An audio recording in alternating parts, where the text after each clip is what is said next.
Coping with COVID, updates on the pandemic and information to help you thrive and survive COVID-19. It's brought to you by the South Carolina Department of Health and Environmental Control. Visit scdheck.gov for an updated list of testing sites and important information on how to protect yourself, your family, and friends from the coronavirus. SCDHEC, healthy people, healthy communities. In it together and the South Carolina Diabetes Advisory Council, presenting Wellness Wednesday every Wednesday on Coping with COVID. The City of Columbia Office of Business Opportunities, helping to meet the needs of small, minority, and women-owned businesses in the City of Columbia. Log on to columbiasc.net/OBO. Agape Counseling and Training Services. Call 803-779-2777 for licensed professionals of counselors and social workers helping families, engaged and married couples, and individuals of all ages gain an understanding of all aspects of their lives. If you're having a challenge coping with COVID, contact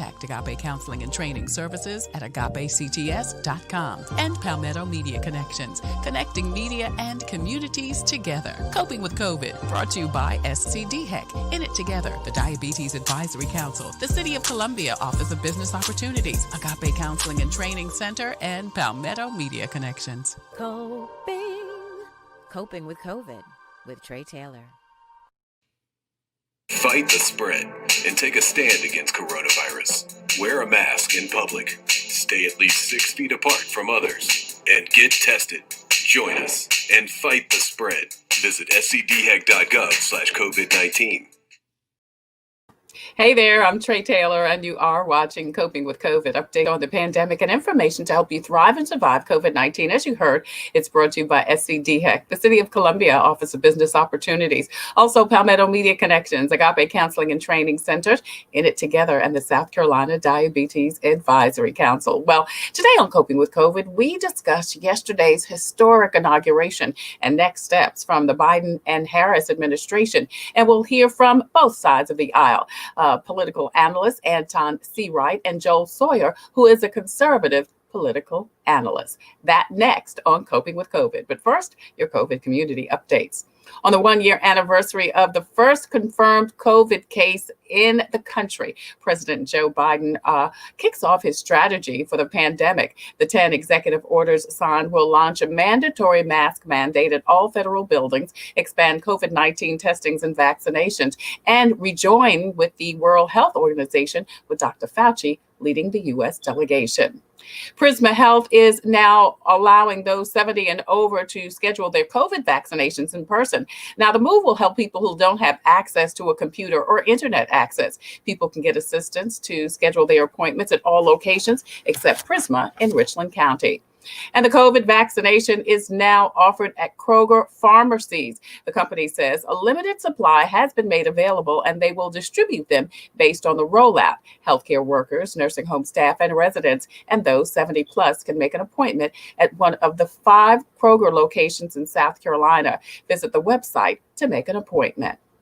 SCDHEC has your most up-to-date list of times, dates, and locations for COVID testing in and around South Carolina. Visit scdheck.gov for more information. Also, visit gogettested.com for locations. You can make an appointment, schedule it, and get your results in 48 hours. Check the screen at the bottom for ongoing information throughout the show about organizing a COVID screening at your event or in your community. In-person COVID screening that is offered in both Richland and Clarendon counties by paramedics. You can call 911 for more information. Also, the DHEC Care Line, information for COVID, transportation, and COVID vaccine locations and times. Plus, the website is listed on the screen. Also, check the screen for COVID vaccination information at Lexington Medical Center. You can see that information on the screen for times and dates and how to schedule your test. Now, if you or someone you know is a veteran, the VA is also offering vaccination information. That information is also on the screen and will be scrolling throughout the show. Prisma Health is also offering those that are 70 plus that are unable to schedule their COVID vaccine online to make an appointment in person. You may have heard that I just mentioned that in the news headline. Any Prisma location except Richland County is allowing folks to come in and schedule their appointments in person. Plus, the South Carolina Bar Association and SC Legal Services are offering free mortgage and rental assistance, and the City of Columbia is offering their 6-month payment plans for water bills. If you need help with virtual learning or working, visit Rashonda Pratt's YouTube channel. Don't forget to subscribe there. And Dominion Energy is awarding $500,000 in scholarships to African Americans and other minorities in both high school and college. Now, you can visit the Dominion Energy website for more information. You see the information is listed on the screen right there. And don't forget to apply by January 26th. Additionally, the South Carolina Association of Counties is accepting applications through February 1st for $2,500 scholarships for graduating high school seniors in Orangeburg, Dorchester, Richland, Saluda, and Spartanburg counties. Visit the South Carolina Association of Counties website and check the screen for more information on how to apply. And if you are a small business or nonprofit organization and want information about the new round of PPE, you still have time to register. There is a workshop that begins at 4 o'clock this afternoon. And as you can see, the information is listed on the screen. You're watching Coping with COVID, updates on the pandemic and information to help you thrive and survive COVID-19. Thank you so much for watching. We would love for you to go to the Facebook page. That is the home of Coping with COVID, the Tailor Made Production Facebook page. Please go over there and hit like. We're also streaming live on YouTube. I want to say hi to all of you YouTubers. Please go over there and hit the subscribe button. We also have a presence on Instagram and on Twitter. Well, today we are going to hear from both sides of the aisle. We're going to talk about yesterday's inauguration and next step for the Biden and Harris administration. All of that about yesterday's historic event. I've just taken the sacred oath each of those patriots have taken. The oath first sworn by George Washington. But the American story depends not on any one of us, not on some of us, but on all of us, on we the people who seek a more perfect union. This is a great nation. We are good people. And over the centuries, through storm and strife, in peace and in war, we've come so far. But we still have far to go.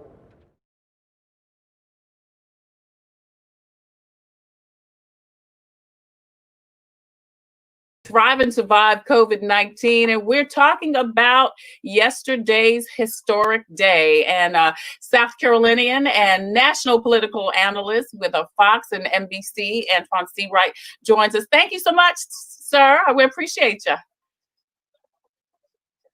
Hey, Trey, and happy historic Thursday to you. I'm still overflowing and beaming with excitement and the idea that America can work when we show up to help make it work. Oh, you're absolutely right. That's such a great way to say it, because this truly was a team effort, if you will, if you wish. You know, we all came together as Americans who wanted change. And you know what, Antjuan, this change, even though we, saw what happened just last week in that same area, that history was made yesterday, and we know that there's such discourse and separation in America, but there was still a coming together to get us to this point that we are now. You know, Trey, the one thing I think we all should realize from this is how fragile our democracy is. Yeah. And President Biden, in his speech yesterday, said something so profound. There was so many great nuggets in the speech, but here's one that I've been nibbling on since. And he said, our democracy prevails in this moment. Mm-hmm. What that reminds us all of the fragileness of our democracy. But also, if we're not careful, there could be other moments where our democracy will not prevail. And we know when things fail for some, it's double, triple failure for others. Can you imagine what would have happened if Black voters did not show up the way they did in 2018 That's right. to make sure Nancy Pelosi and Jim Clyburn were in the majority?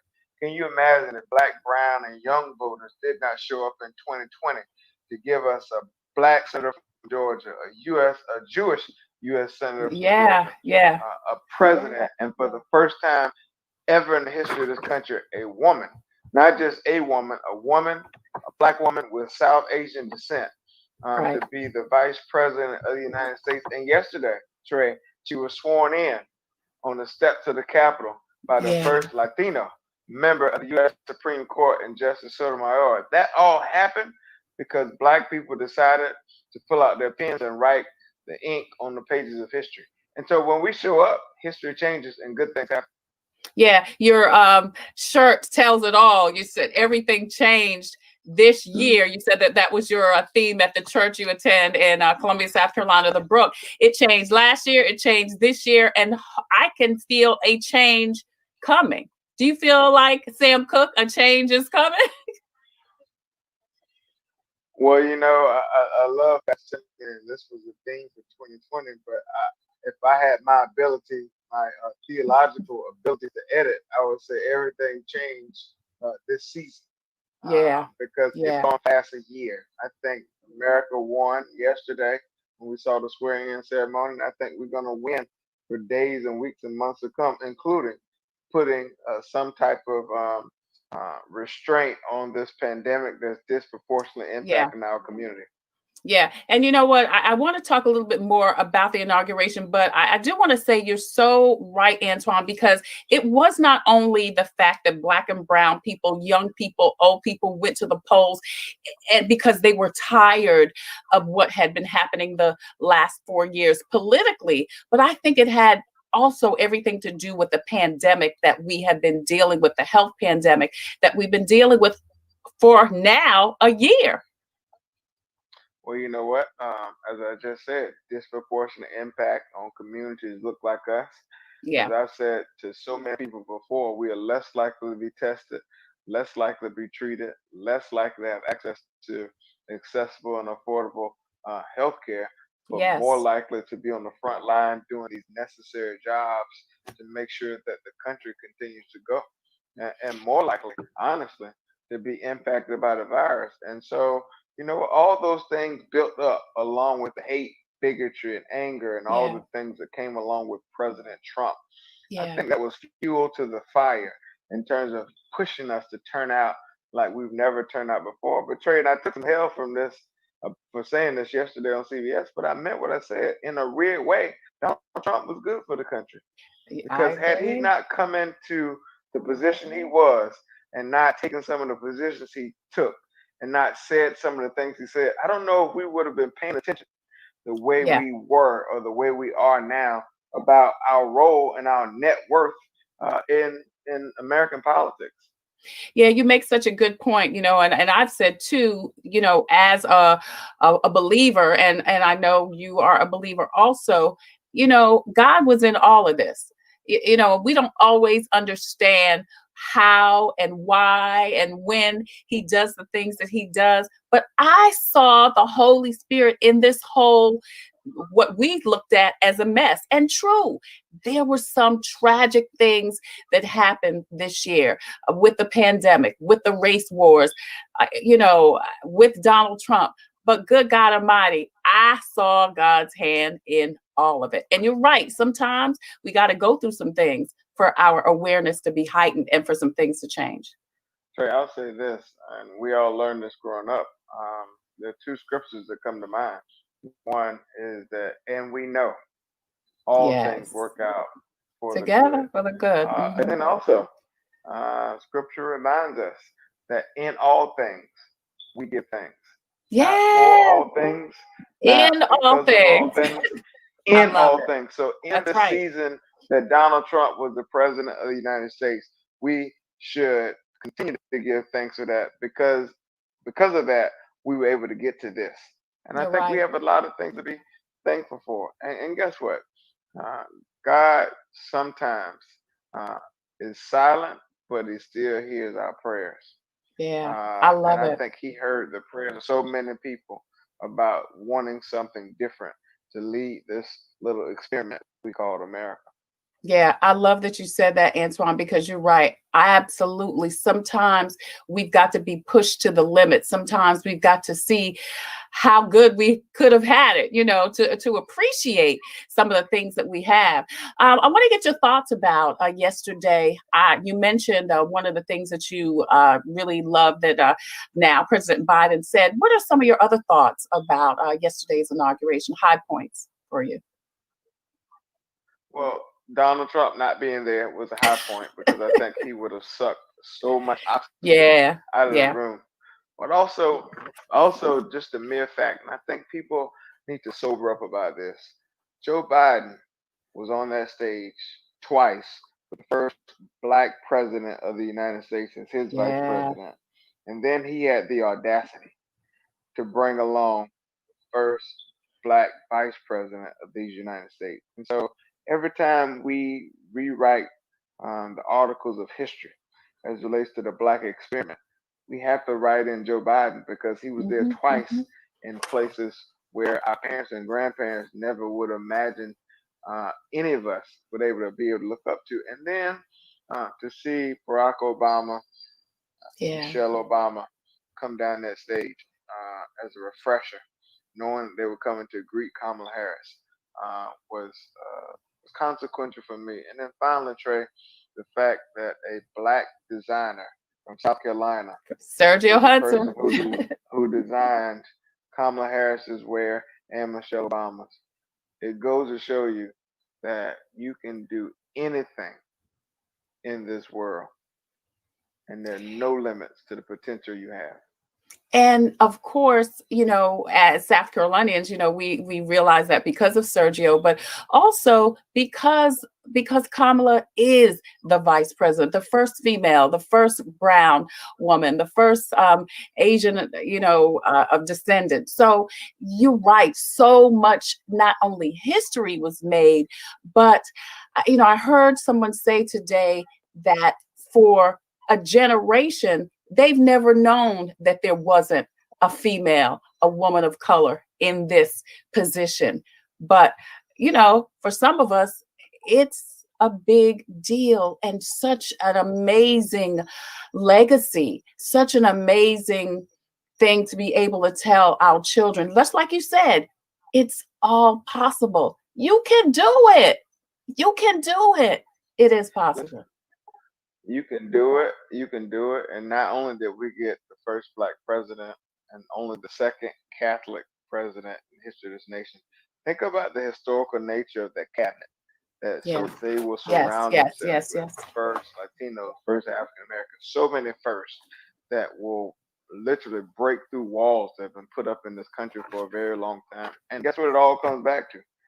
Black people showing up at the polls to vote Yep. in the Yep. primary and in the general election. And what I was so emotional about in my own way was God preserving Jim Clyburn to be able to Yes. see that To moment be. because that Yeah. moment would not be possible without him.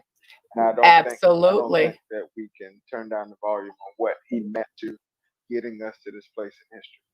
Oh, you're absolutely right, Antjuan. I was going to say that too. The fact that, the South Carolina link, he represented with his SC, South Carolina State University hat. And yes, he was um, so instrumental in changing folks' minds or ushering in the thought that this is who we gonna go with, y'all. That kind of thing. This is our guy, and because he has so much respect and so much clout, not only in South Carolina but across America, people did it because he said, "This is who we are going to back." May the work you do speak for you. And I think the work Jim Clyburn has done over the years, the labor and the groundswell and the relationships and just the reputation he has had, I think that all helped shape this moment in America. And that's why, I'll get in a little trouble sometimes when I say this, but I don't mind saying it. I believe he will arguably go down as the most consequential elected official of our day. And I say Wow. that with all due respect to President Obama, because before there was a Barack Obama, there was a Jim Clyburn. Absolutely. Absolutely. John Lewis and Shirley Chisholm. I mean, we've, so many people that we could name, but you're right. Congressman Clyburn has certainly um, certainly inked his place in history. We're talking to a political analyst, Antjuan Seawright, about yesterday's inauguration and his thoughts. It's been an incredible week also, even though the inauguration festivities had to be virtual. How do you think the PIC did in putting together the events? I think they did an incredible job. Look, this pandemic was raging through our Yes. communities, on Yes. top of the added foolishness that came along with the Yeah. domestic terrorist incident that happened just days before. A And so week. I think it was the right call. I think they did the right thing. And guess what? People were still able to feel and see the magnitude or the gravity of the moment when the peaceful transition of power, transfer of power happens. And for everybody who feel like it wasn't what I wanted, blah blah. Guess what? The sun will come out tomorrow. There will be a day where we will be able to celebrate in That's record right. fashion and form. But we've That's got to right. get through this pandemic first. We've got to let the president and the vice president get to work to put an ease to this pandemic so we can get back to a new sense of normalcy. Yeah, and I appreciated the fact that even though, like you said, everybody wanted to, because I heard a lot of people saying, "Oh, I want to go to DC," and I want to, the mayor of DC says, "Stay home. Listen, you just need to stay home." And I could appreciate the fact that people are taking this pandemic seriously because the numbers are continuing to go up. People are continuing to die, and we still don't have a hold on it. Thank God for the vaccine, but it's still a huge problem. So while there are some people who don't take it as seriously, I appreciated the fact that the Presidential Inaugural Committee did take it seriously enough to make it virtual. And listen, like you said, it wasn't what a lot of people wanted, but everybody's got a front seat right there at their, in front of at their house. And guess what else, Trey? The truth of the matter, a lot of the people who complained were not going to DC anyway. And so they were going to watch it the same way that we all watch it today. And look, nobody cared. I don't know too many people that care more about this incoming administration and um, this ceremony today. But guess what? I watched it from my home. And I live part time in DC, and I could not even get to my place in DC. So I watched these from South Carolina because guess what? I care about the safety of everyone, and putting my agenda aside, I think is more important that we be safe than sorry later on. Absolutely. Antjuan Seawright joins us to talk about the inauguration. And I want to talk now a little bit about next steps, Anton. I know that the administration has to appoint 50 federal judges. One just announced that, they're getting ready to retire. When I talked to Bakari before the election, he said that Michelle, oh gosh, just that there may be some South Carolinians that Child. might Childs, yes, thank you. Michelle Yeah. Childs may be one person. That would be amazing. Have you heard that or about anybody else? Well, I think there will be a lot of opportunities for a lot of people from South Carolina to do some transformational things, whether it's appointments in the cabinet or whether it's being confirmed uh, to some type of level of the courts Hmm. under this Democratic administration, and that is why showing up for elections are so important. Elections have deep and severe consequences. And we all know now that you cannot govern if you do not win. Part of governing is have the That's right. ability to be able to appoint judges. And so I think we'll see a lot of South Carolinians get their day in the sunshine. You asked what's next. I think the president yesterday on the first day on the job signed executive 70, 15 or 17. 70 Yeah, executive orders to undo some of the tomfoolery that Donald Trump had done, but also set the tone and the standard about what his agenda will look like going forward. And I think those things that he signed into law yesterday are a real tightening of the screws around some of the real challenges we have and we will face going forward. And I think his next idea will try to get a stimulus package through the Congress, one that right. will send some direct payments to Americans, but also put some seatbelts on some of the real things that came along with this pandemic. Let's talk about specifically for different aspects of the community, what this new administration is going to look like.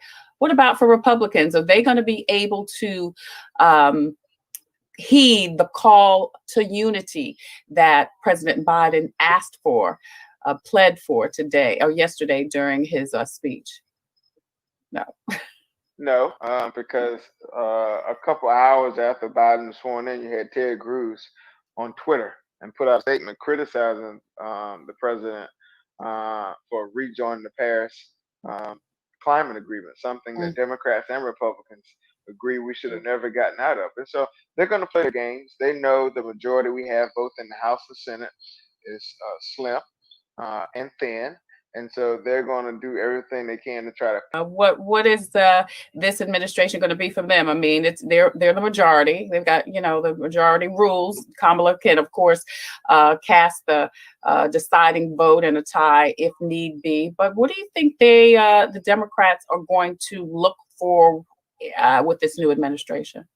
I think they're going to look for a new light of hope to shine brighter than it ever has before. We were able to get some things done with Barack Obama, but we've got to get a hell of a lot done in this administration. I think that's what people are going to be looking forward to.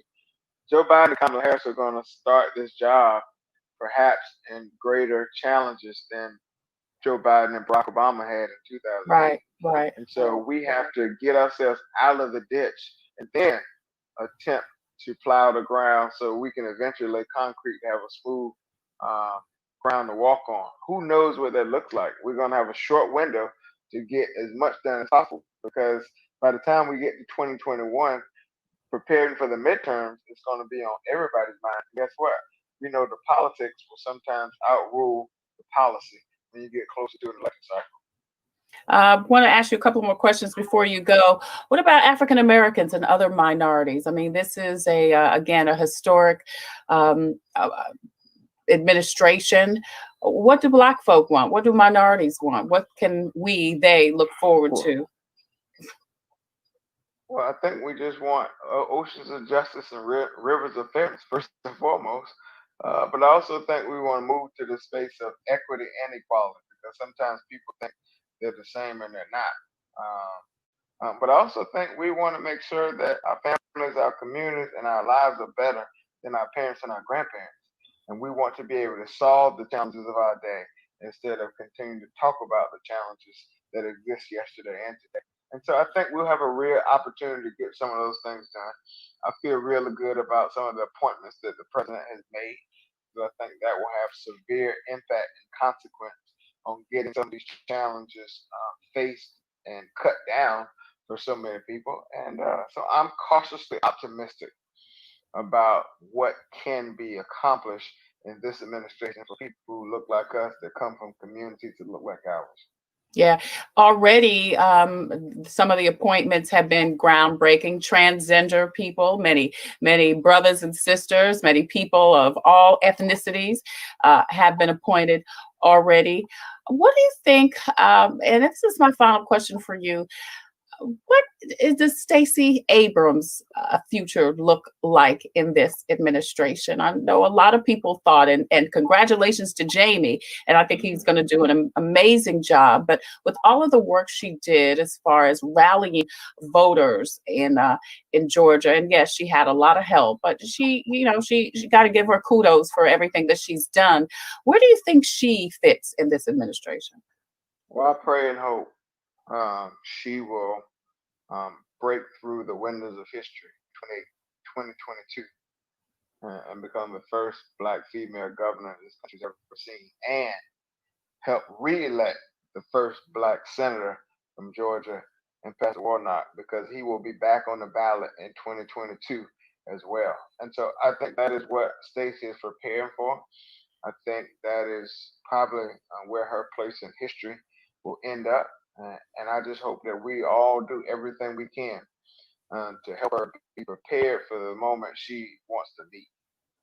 Yeah, interesting take. So you think she's gonna kind of pump the brakes and she's gonna be okay where she's at? Good. That's an interesting take. Well, listen, Antjuan, thank you so very much for joining us today, giving us your commentary and your take. Your friend and ally, Joe Sawyer, is going to come up next, and we will hear from him as far as the Republican take. And I hate that you guys can't be hit together because you're so good and so bad together. But so tell me. Listen, just because we're divided, just because we're not here together, does not mean you can't get salt and pepper from this conversation. Well, I was going to ask you, what should I not only expect, but what should I ask him? Give me some tips, because I've never talked to Joe. Well, I think you should ask him how does it feel to be defeated and have the Democrats in power, both the House, the Senate, and the presidency. And also ask him, what does life in the Republican Party look like in a post-Donald Trump era? What does recalibration look like? And who's going to step up to lead the party when Trump indicated in his farewell speech that he's not going away? He's not going away. What did that mean?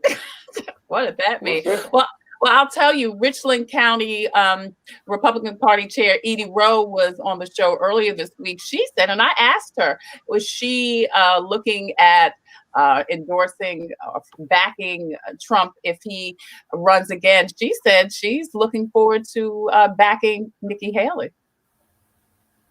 We'll see what happens. It's a marathon, not a sprint.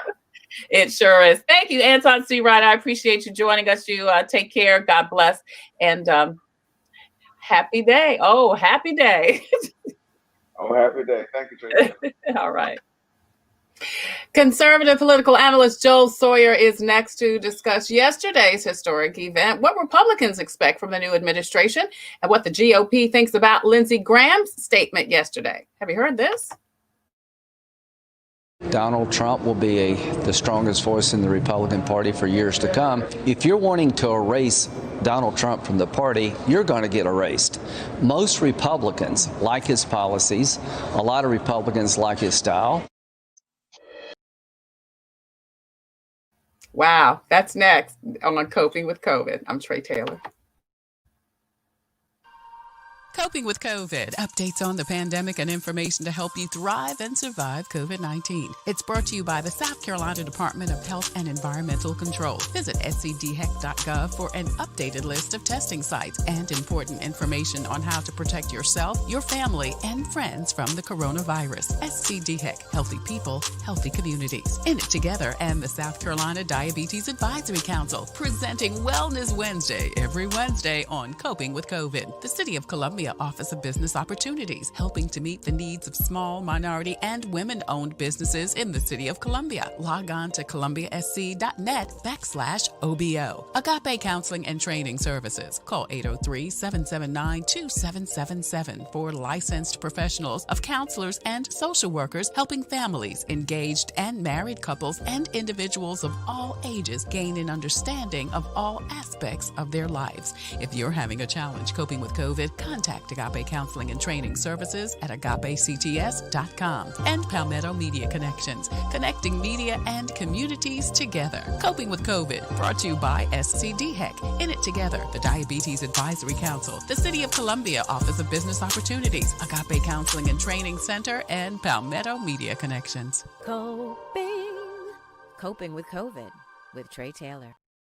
People will be able to look 100 years from now. They will know how we got over. This makes it even more important that we shine this light. Part of it also wasn't the fact that we couldn't have the physical graduation, but I also couldn't celebrate with my family out of town. For me, I feel like this is a new normal. This is not going away anytime soon, I don't think.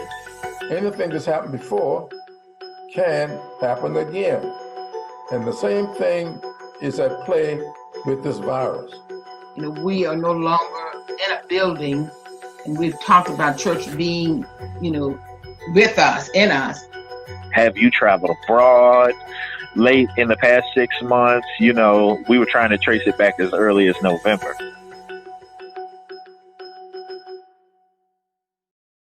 people. Last segment, we talked to Antjuan Seawright, and today we are talking to his, would you say you are Antjuan's nemesis? What do you I wouldn't say that. Antjuan is a great friend of mine, and Antjuan and I'm not trying to toot my own horn here, but Antjuan and I think what politics should be about sometimes is, we can go at it, but, at the end of the day, we know that we have the same goals and we both, love our country and want to do the same things. We just have very different ideas about how to do it. Yeah. Yeah. Well, thank you so much for joining us, Joel Sawyer. He is a conservative political analyst. And Joel, I want to open up by saying you wanted to say conservative as opposed to Republican because you're feeling some kind of way about being a Republican these days, huh? Yeah, look, I mean, I just, ever since for the last 4 years in particular, the Republican Party has not really been defined by any principles other than the principle of whatever Donald Trump says it is. And I think that if you're going to have a party, you're going to have a brand, it's got to be about, principles and ideals that transcend any one person, quite honestly. And the other thing is I think that Donald Trump did a number of things that were antithetical and the exact opposite of what Republicans ought to be about in terms of free trade, in terms of implementing tariffs, and this, sort of, quite honestly, disdain for the rule of law as well. I mean, we ought to be about the Constitution. We ought to be about the rule of law, and, not about, inciting people to storm the Capitol or giving pardons to your buddies on the Yeah, it's interesting you say that, Joel, because I wonder what you think about people in the Republican Party, your party, that can't see the forest from the trees, so to speak, I guess, see these types of things like you're saying, just obvious, I don't even know what to say, just some obvious offenses, some obvious moves that he's making or did make, but still are just diehard Trumpsters. Yeah, party, in the name of the party. Right. And I think that is, the Republican Party, and I'm sure that there's an element of this in the Democratic Party as well, but the Republican Party has been just epically short-sighted for as long as I can remember in terms of, look, our base is overwhelmingly old and white, right? And when the old white people are gone, it's going to be really, really hard to elect Republicans. And Republicans aren't thinking about that right now. They're not thinking about how to appeal to younger people, how to appeal to minorities. They're thinking about how do we win the next election. And unfortunately, the calculus that you have to make to win the very next election in this particular case is, wrap yourself around Donald Trump as tightly as you can. But those things, that attitude, that mentality is not doing anything for the next 2 or 3 decades and I don't even want to say the Republican Party anymore, but the conservative movement in terms of, articulating those ideals and thoughts of conservative policy, conservative principle. Wrapping yourself to Donald Trump is doing nothing to move the ball forward when you're talking about 20, 30 years down the road. Yeah, well, it's interesting you say that because 2 things I want to mention. One, Nancy Mace, who recently was elected, just said that her first couple of days in Washington were hell. Yeah, says, that she wants to be the new voice of the Republican Party. Yeah, and what's interesting about our electoral system and how Congress works and how our elections are decided is that our districts are so very heavily gerrymandered right now that you end up in a situation where you have a very small percentage of the population that votes in the Republican or the Democratic primaries, and you usually end up with the craziest Republican and the craziest Democrat versus each other in the general election. Now, Nancy's interesting because in the Charleston, where she represents, it is a true swing district. It is one of only about 30 or 40 out of 435 seats every single, or every 2 years, that actually there's a pretty good chance of either a Republican or a Democrat winning in the general election. In most seats, you are pretty much guaranteed a Republican or guaranteed a Democrat, and from the primary, and then the general election is really just a formality. So there's a very long way of saying that, I'm encouraged to to have heard what I've heard from Nancy Mace so far. Yeah. And and I'll give you a contrast to that. If you look at Tom Rice in the 7th congressional district, Right. His political career is probably over, right? Because in that particular district, it is very, very difficult for a Democrat to win the general election. A Democrat can almost not win the general election there. So that race is decided in the primary. He's going to get primary to someone who has wrapped themselves around Donald Trump. And because of his vote for impeachment, which was a very principled vote, he's probably toast. Yeah, and I was going to clarify that we talked about Tom Rice last week because he was the the Republican that voted against Donald Trump's. Right. Yeah. I mean, he voted for impeachment. He was one of only 10 Republicans that voted for impeachment, the only one from South Carolina. Nancy Mace, as you mentioned, did not vote for impeachment. And she, kind of made a I thought a very process-oriented argument that, she wanted to see something go through Judiciary Committee before it came to the floor. And, and I can respect that. I understand where she's coming from there because from the standpoint of, you don't want, the passions of the moment to derail the process. Yeah. The counterpoint being is that what happened at the Capitol was so clear. Everyone saw it. That there's not really any dispute about the facts. So, from that standpoint, it was maybe a little bit different situation. Well, I guess, some people, of course, are saying, the facts are the facts. We saw what happened at the Capitol. But of course, some people are saying, but did he incite it? I don't want to get into a long conversation about that. But, playing devil's advocate, that's what they say. That's the word on the streets. Did he really incite the riots? Listen, you invite people to D.C. You spent 2 months telling them that the election was stolen from them. You used the word fight 24 times in your speech compared to using the word peacefully once. Right. And so even if he didn't incite it, did he do enough to stop it? I mean, because the writing was on the wall as to what was going to happen after those folks started marching down. Yeah, conservative political analyst Joel Sawyer joins us. Joel, I want to go back to Rice right quick before we move on to what happened yesterday and next steps. You mentioned Rice, so you said you think his career is toast because he went against the fray. So what happens to him now? Is it not? And I asked Edie Rowe this, Richland County Republican Party chair. Is it because he again went against the fray because he has a mind of his own, because he did what he thought was right, so now he can't get support from his own brothers and sisters? Right. I mean, listen, there's no room for independent thought in Donald Trump's Republican Party, particularly when it comes to Republican primaries. He is going to have 4 or 5 people file against him in the Republican primary. And, and all of those people are going to make their various cases about how they are truly the Trump supporter and they are true, they are the true Trumpublicans or whatever you want to call them. And he's going to have a very difficult time. I mean, not to get into too many political X's and O's, but, what he's going to want to try and do is force a runoff, among one of those people. And can he prevail in the runoff? I don't think so in this environment. We'll see what the next 2 years bring, but if his primary was held tomorrow, he would absolutely lose.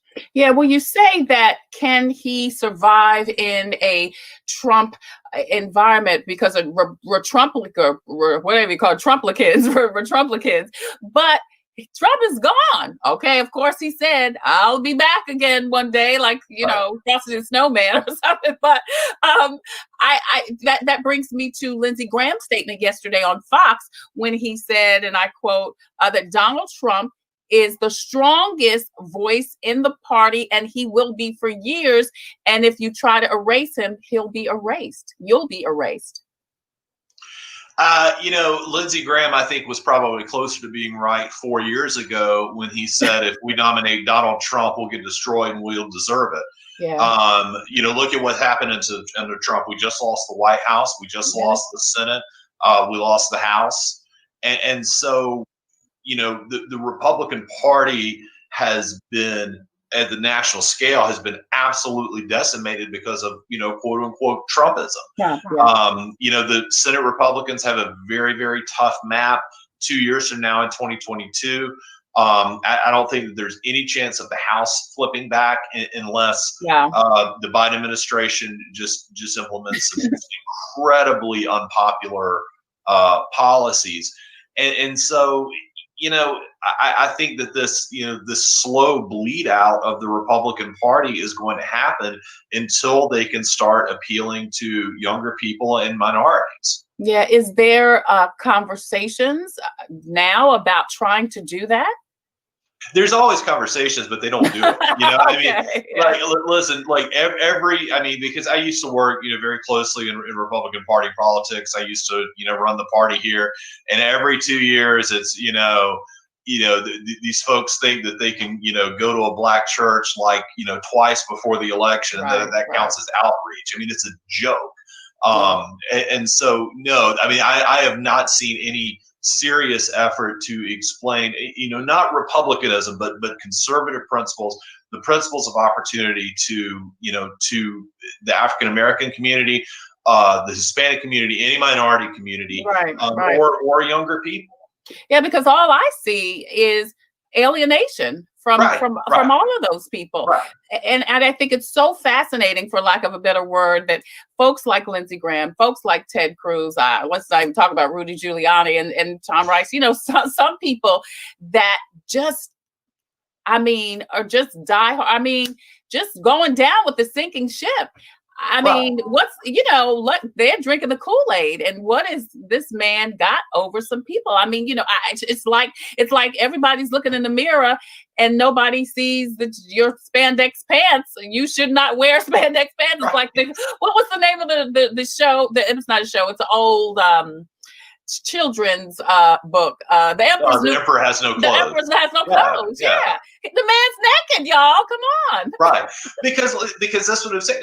Because nobody's thinking about the next 10, 20, 30 years. It's like, okay, the good old boys don't want to get. It's not necessarily that. It's just that, what motivates. So these Republican primaries, in order to get and face a Democrat, you got to win a Republican primary. And who votes in Republican primaries? Old white people. Right. And in order to win, Republican primaries, you got to scare the most old white people into voting for you by creating these boogeymen of migrant caravans coming off the border, or Democrats raising your taxes and implementing socialism.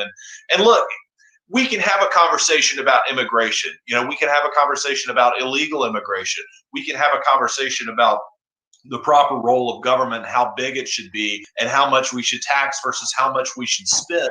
But the problem is that conservatives aren't having those conversations. Right. They're using those issues as scare tactics, right? And until we stop, doing that and have honest conversations about those things, look, the biggest drain on the federal budget right now for people who talk about fiscal conservatism, the biggest drain on the federal budget is Social Security and Medicare. You won't ever hear about a Republican primary candidate talking about those things to an audience of old white folks, because that's the government spending that they like, right? So they talk about things that aren't things like TANF or program, things like that, which are just a rounding error in the federal budget, but they can. They use that as a scare tactic. These people over here, these others are taking your stuff.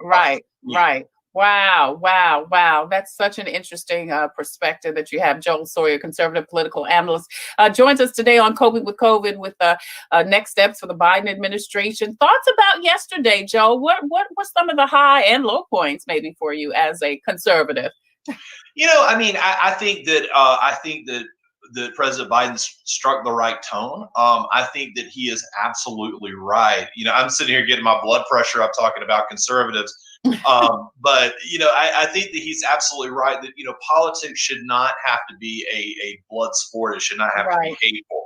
Right. We ought to be able to sit down and say, okay, I want, a better educational system, right? Everybody wants that, right? Now, my solutions might include some things like, school choice, school vouchers that people on the left really, really, really hate. But we got to sit down and have that common, that common understanding. Like, look, we both want the same thing. Yeah. I may hate your ideas, you may hate my ideas, but we can't hate each other, right? And we can't hate this common goal that we have. And so I think that he's right from that standpoint. So, listen, from the Biden administration standpoint, let's look at policies. I mean, he immediately rolled back executive orders on, and the Keystone Pipeline was one. The Paris Climate Accord was the other. And so let's get back into the business of debating whether or not these are good ideas, rather than saying, President so-and-so is evil or a bad person for doing this. I don't think I think President Biden is a fine human being.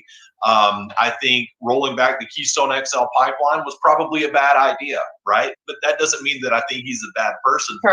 Right.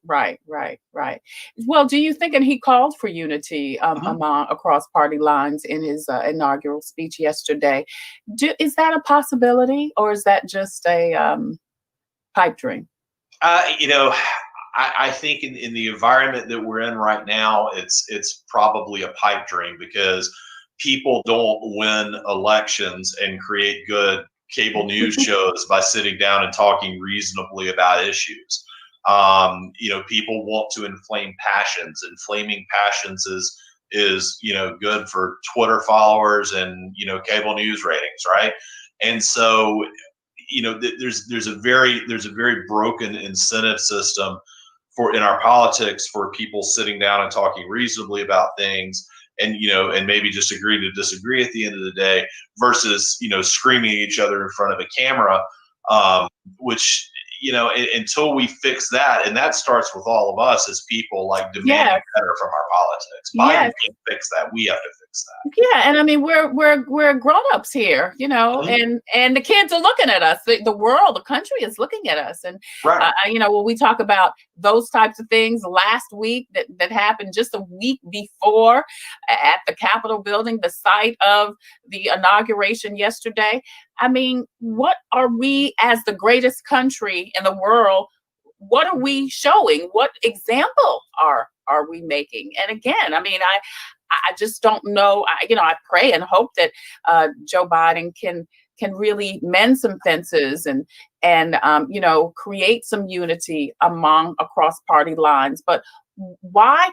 Look, what's the deal? Why can't we all just get along? Yeah, I mean, and look, it starts at the top, right? It starts with the leader setting the tone at the top. So, Biden has to lead by example. His tone has to set the example for the tone that he wants others from his own party and from the other party to adopt. Yeah. And we'll see where that goes. But I know that his tone is going to be more conducive and constructive to people getting along than the tone that we've seen for the last 4 years. And that's forget about the things that Donald Trump did that I liked, which I could probably count on one hand. But the tone that he had was completely counterproductive to any kind of conversation happening. Yeah. Joel Sawyer, conservative political analyst, joins us today on Coping with COVID. I'm Tre Tailor. Joel, I know you got to run. I want to ask you just a couple of more questions, if I may. Biden has this his $1.9 trillion COVID relief plan. What do you think about it? Is it good, bad, ugly? Should it be passed? What do you think? Thoughts? There are a few things that I have questions about, and I think what's interesting is that the conservatives in Congress that have just exploded the deficit under Donald Trump are suddenly going to remember that they like being fiscally responsible again.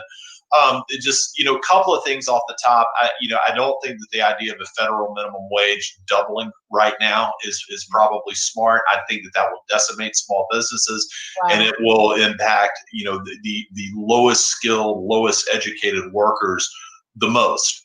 The other thing that, and I've said this throughout the stimulus debate too, I think that stimulus money, I think the stimulus money is important and it's needed, but it needs to be tied more closely to need.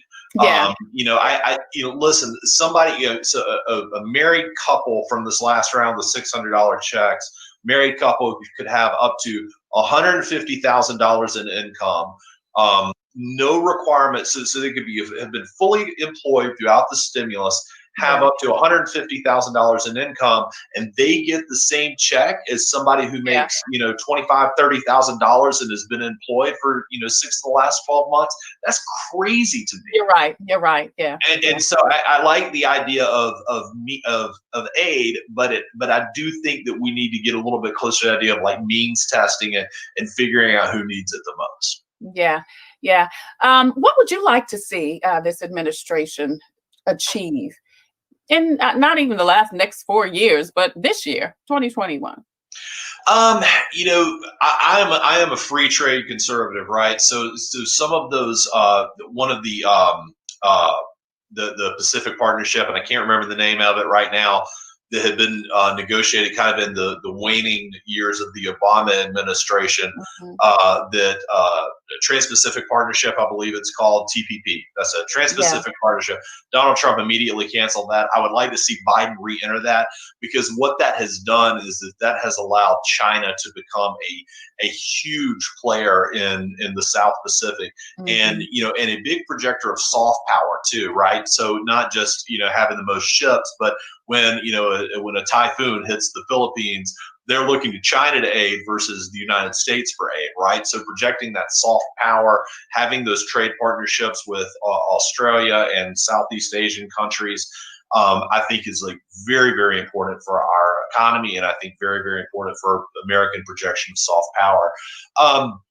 This is a pipe dream, but I would like to see some kind of emphasis on fiscal sustainability in terms of getting our budget deficit under control. And I would just like to see areas where, I don't know about specific policies, but if there are areas where Republicans and Democrats can work together, work together where you can and disagree where you have to is what I would like to see out of the next 4 years. What about for South Carolina? Anything specifically for South Carolina that you would like kind of, focused on, targeted, accomplished, achieved? Nothing huge, honestly. Okay. I mean, I would just, I just want to make sure that South Carolina gets its fair share in terms of infrastructure money. I know that, in the past year, we have finally come to an agreement with regarding to getting some of the nuclear material out of the Savannah River site. I am hopeful that, and there's a court settlement in place that actually fines the federal government if that happens now. But, hopefully that will continue to go along as planned. Final question. George Bush said that Congressman Jim Clyburn was a savior and kind of really pushed Joe Biden into winning. And at one point, people did think that, he was too old or he couldn't beat Donald Trump. I mean, it went from, it flip-flopped, people's perception of Joe Biden really did flip-flop. What do you think about that? What are your thoughts? I don't think that there's any denying that, that Jim Clyburn was the single most consequential figure of this primary or of this past election, excluding the actual candidates themselves. His endorsement and prior to the South Carolina primary, I was like, look, Biden just has to, he has to win in South Carolina, which he's going to do. Everybody knew Biden was going to win South Carolina. But what they did not expect was for him to just run up the score in South Carolina. I mean, for him to just decimate the field in South Carolina as he did, that created momentum for him to go into Super Tuesday and the other states later on, and really just after South Carolina and Super Tuesday, I mean, he was the heir apparent. Yeah. And then, very tough general election battle against Donald Trump. But for Jim Clyburn, I don't know what kind of strength that Biden gets to the general election. Yeah. Interestingly enough, I think the same thing happened the first time that Barack Obama won. The South Carolina kind of pushed him over the top. Absolutely, it did. Because Absolutely. of Jim Clyburn. Conservative political analyst Joel Sawyer. Joel, thank you so much for joining us today. I appreciate you. Antjuan asked me to tell you hello. He couldn't be here to spar with you. And that's okay. he had a couple of questions he wanted me to ask you, but it's all good. Happy to come back anytime. Absolutely. Thank you. I appreciate you. All right, thank you. Take good care. I'm Tre Tailor, and you're watching Coping with COVID, updates on the pandemic and information to help you thrive and survive COVID-19. Listen, if you have a initiative or a story that could help someone cope with COVID, please go to the Tailor Made Production page on Facebook and inbox me. I would love to feature you on Coping with COVID. Now, if you have a product or service that could help someone cope with COVID, please email copingwithtreitailor@gmail.com. I would love for you to be a proud sponsor of Coping with COVID, just like SCDHEC. In it together, the South Carolina Diabetes Association, also the City of Columbia Office of Business Opportunities, Agape Counseling and Training Center, and Palmetto Media Connections. Tomorrow on Coping with COVID, COVID survivors. What happens when COVID hits everybody in your family? We're going to talk to Irmo, South Carolina Mayor Barry Walker and his wife Susan, also Patrick and Sharani Patterson, and also Marvell Mendenhall and Richard Bell. All couples, all had COVID, both in the house together. Their families were there. We're going to talk to them and see how they handled that. That's tomorrow on Coping with COVID. As always, I leave you with a reading from Jesus Calling. Today is January 21st. And today, Jesus says, I want you to be all mine. Wow, that's deep. I am weaning you from other dependencies. Your security rests in me alone. Out, not in other people, not in circumstances. Depending only on me may feel like walking on a tightrope, but there is a safety net underneath the everlasting arms. So don't be afraid of falling. Instead, look to me. I am always right there with you, beckoning you on one step at a time. Neither height nor depth nor anything else in all creation, that's one of my favorite scriptures, can separate you from my loving presence.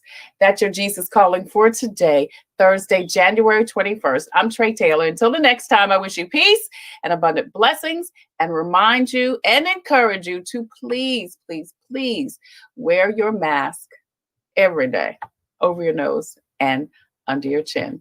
Take good care. Coping with COVID, updates on the pandemic and information to help you thrive and survive COVID-19. It's brought to you by the South Carolina Department of Health and Environmental Control. Visit scdheck.gov for an updated list of testing sites and important information on how to protect yourself, your family, and friends from the coronavirus. SCDHEC, healthy people, healthy communities. In it together, and the South Carolina Diabetes Advisory Council, presenting Wellness Wednesday every Wednesday on Coping with COVID. The City of Columbia Office of Business Opportunities, helping to meet the needs of small, minority, and women-owned businesses in the City of Columbia. Log on to columbiasc.net/OBO. Agape Counseling and Training Services. Call 803-779-2777 for licensed professionals of counselors and social workers helping families, engaged and married couples, and individuals of all ages gain an understanding of all aspects of their lives. If you're having a challenge coping with COVID, contact Agape Counseling and Training Services at agapects.com and Palmetto Media Connections, connecting media and communities together. Coping with COVID, brought to you by SCDHEC, In It Together, the Diabetes Advisory Council, the City of Columbia Office of Business Opportunities, Agape Counseling and Training Center, and Palmetto Media Connections. Coping with COVID with Tre Tailor.